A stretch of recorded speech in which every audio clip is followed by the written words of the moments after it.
We're bringing thousands of bottles of water, Trump water, actually, most of it. Some of it we had to go to a much lesser quality water. You want to get those Trump bottles, I think, more than anybody else. But we're bringing a lot of water, thousands of bottles, and we have it in trucks, and we brought some on my plane today.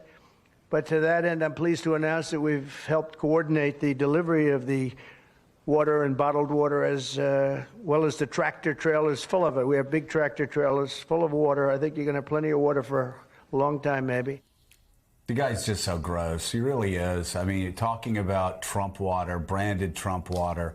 And by the way, he's such a hypocrite, too, talking about attacking Joe Biden while Joe Biden is going, risking his life, fighting for Western democracy, something he doesn't give a damn about, something, when you have a guy that talks about suspending the Constitution, it's just absolutely insane. And by the way, where was that guy when there were disasters, when there were train disasters, when he was president of the United States? Exactly. I never saw him out.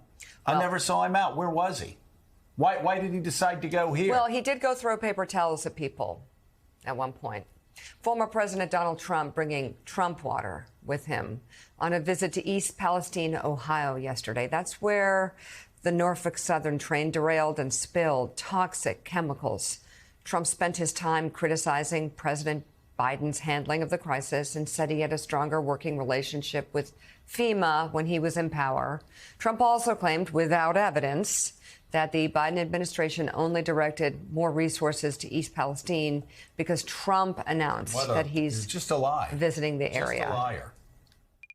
FEMA said specifically this doesn't meet the criteria, and that's horrible, and somebody has to do something for those people. I said back, when I announced that I was coming, they changed their tune. It was an amazing phenomenon.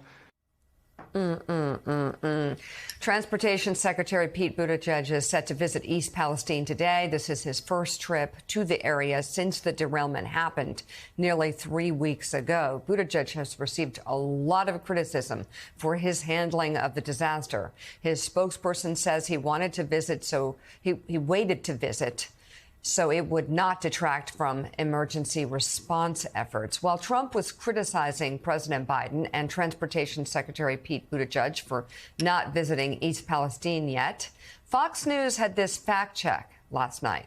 Take a look.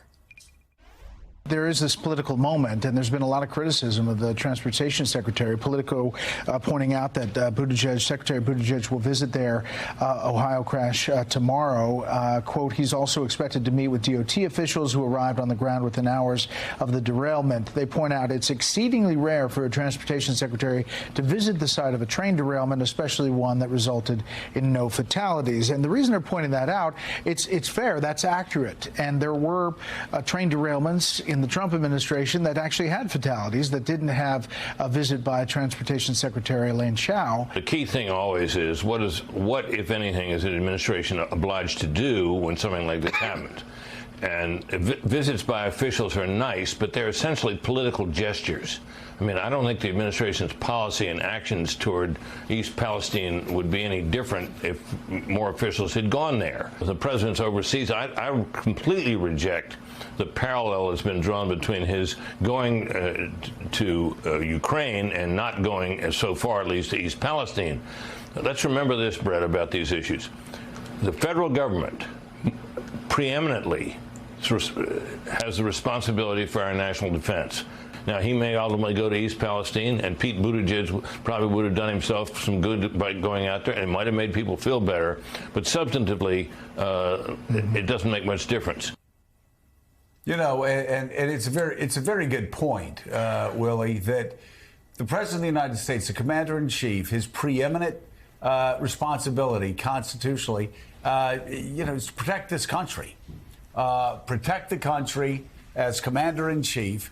And you can do two things at once. And as Brit Hume also said, just because officials show up to get their pictures taken, it doesn't really mean anything. The question is, what policies are being put in place? Now, listen, could Pete Buttigieg and other officials at the Biden in the Biden administration gone there sooner? Yeah, even Pete Buttigieg says he could have gone there sooner, should have gone there sooner. A lot of them should have gone there sooner. But it's just idiocy to be attacking a president of the United States for risking his life, going into a war zone, to send a strong message pushing back against Russian tyranny. And I mean, hell, do we go back and look at every time Ronald Reagan was going across the world to push back against communism to see what disaster was going on in America and criticize him? Because I didn't hear Republicans do that. This is where reactionary partisanship lands you. Whatever the president is doing, I have to find some way to criticize it, even if I know it's an objectively good thing for the president to have shown his face inside of Kyiv and to make that speech this week. I've got to find some way to criticize him. So I guess it shouldn't come as a surprise that Donald Trump and some of the members of the Republican Party are conducting themselves this way. But Brit Hume, for example, has been around for more than 5 minutes and understands the importance of Joe Biden's visit, Jen Psaki, to Eastern Europe and to Ukraine. And I suspect, and you would understand the inner workings of this better than anyone on the panel, that the president may make a visit, but in a case like this to East Palestine, he would send a cabinet official first, and perhaps Buttigieg should have been there sooner, but the president may well go there to Ohio as well. Yeah, that's right, Willie. I mean, typically there's an order of events, as you said here, and it may have been that it was too early for him to go before the trip, and there was a sequencing where certain cabinet officials should go first. There's no question it would have been a little bit easier for them optically if Secretary Buttigieg had gone a little bit earlier. I believe the EPA administrator has been there, and of course, yes, FEMA. But what's also true, and, you know, in moments like this, it's a little bit of a case study as I was watching this all happen yesterday of what the White House is going to do and how they're going to handle it when Trump attacks Biden, because they don't want to elevate Trump, right? They don't even know for sure he'll be the nominee, even though I bet at this point he will be. But what they did yesterday was kind of interesting because they didn't just ignore it. They punched back substantively, which that may not make a difference in the Ohio coverage of Trump's visit, but they basically made the case that the Trump administration, they pushed for deregulation that made it so that faster breaks were not in place. And the Republicans in the House supported defunding cleanup. So it is a substantive argument, which is sometimes harder to break through. But it was interesting to see that they didn't just sit back and let it happen. They punched back. And we'll see how that kind of plays out as Trump does this more in the months ahead. Obviously, Willie, there's a lot of work to do in East Palestine, and I think Trump's gesturing with his branding and his water aside, the Transportation Secretary, Pete Buttigieg, did make it clear that he should have gone there sooner. And let's just put a pin on that. He should have gone there sooner, and the White House should have done a better job, even though they were in a major transatlantic moment dealing with the future of the safety of the world. The people of East Palestine need to feel seen and heard. And I think that Pete Buttigieg is taking it on board, that he needs to go there and do that. These are people who right now are very uncertain about their health and the future of their town. And it is definitely a little bit of a bump for the White House to not make sure they shined a big light on what was happening there. And hopefully in the days and weeks to come, they'll be able to do that, because it's frightening for those people to see dead fish in the rivers and to not be able to run water. I mean, whether the EPA testing is coming back clean or not.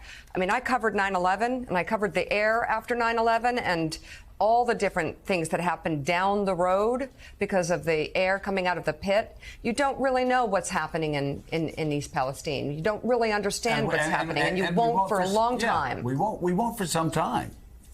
No, I mean